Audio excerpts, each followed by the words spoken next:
আজকে আমি বানাচ্ছি সম্পূর্ণ তেল ছাড়া চিকেনের ঝোল। তার জন্য আমি কড়াইতে নিয়ে নিচ্ছি, যেটার মধ্যে রান্না করব তার মধ্যেই নিয়ে নিচ্ছি কুচনো পেঁয়াজ।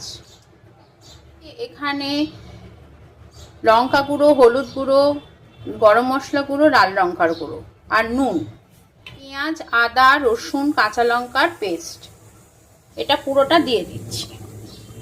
এটা সম্পূর্ণ তেল ছাড়া ভালো করে এই মশলাটাকে আমি মিক্স করে নিচ্ছি। এবার দিচ্ছি টক দই সামান্য, ভালো করে মশলাটার সাথে টক দই দিয়ে দেব ধুয়ে রাখা জল ঝরানো মাংস। এবার বেশ কিছুক্ষণ এটা ম্যারিনেট করে রেখে দেওয়া থাকবে। জোর আছে মাংসটা বসানো থাকে, মাঝে মধ্যে একটু নেড়ে দিতে হবে। সম্পূর্ণ তেল ছাড়া যেহেতু মাঝে মাঝে এটা কষাতে হবে। আলু অ্যাড করব,